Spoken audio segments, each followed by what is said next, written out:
दिव्य होती है माँ की मुस्कान, हमारे सभी संकटों को करती है दूर। आप सभी के घर आए खुशहाली, नवरात्रों की सभी को हार्दिक शुभकामनाएं।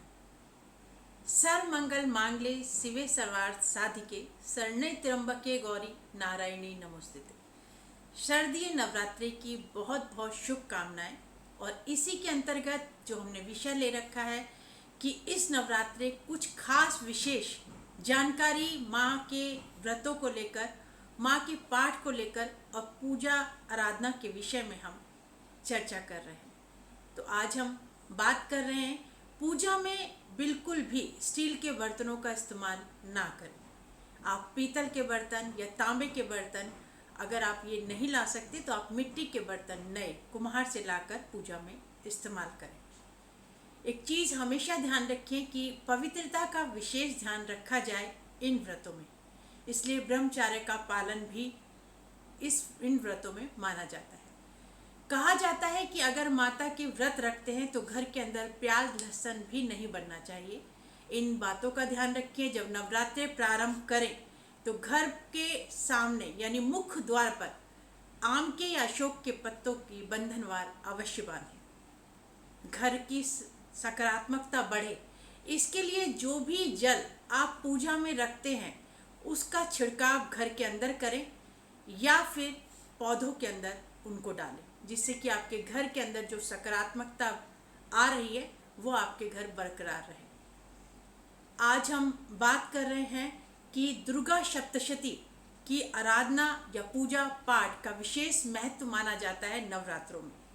नवरात्रों में दुर्गा सप्तशती का अगर पाठ करते हैं तो आपकी समस्त मनोकामना पूर्ण होती है। आपका तेज बल और सकारात्मक ऊर्जा बढ़ती है। जो भी स्त्रियां माता रानी का व्रत करती हैं या पुरुष करते हैं, जिस श्रद्धा से जिस इच्छा से वो ये व्रत करते हैं और दुर्गा सप्तशती का पाठ भी करते हैं तो उनकी मनोकामना पूर्ण होती है।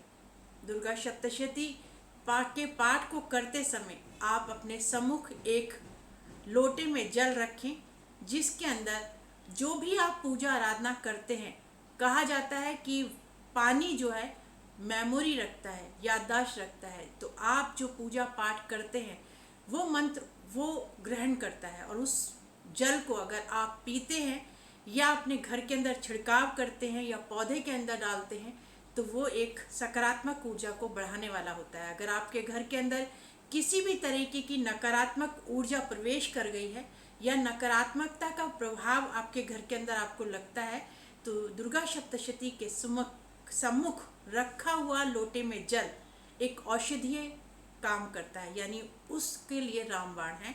आप अगर इस जल का छिड़काव उस जगह पर करेंगे जहां आप महसूस करते हैं कि नकारात्मक विचार आते हैं या नकारात्मक सोच वहां पर बढ़ती है, तो निश्चित रूप से आपको इसका फल अवश्य मिलेगा। अगर कोई व्यक्ति बीमारी से जूझ रहा है और बार बार काफ़ी डॉक्टरों को दिखा चुका है और उसके जो रोग का पता नहीं लग पा रहा है, तो दुर्गा सप्तशती का पाठ 9 दिन में अवश्य करें और जो जल सामने रखकर वो पूजा करे उसको ग्रहण करे पूरे दिन भर में, तो उसके रोग का निवारण होगा और औषधि जो भी वो ले रहा है उसका जो सकारात्मक प्रभाव है उसकी शरीर में देखने को मिलेगा।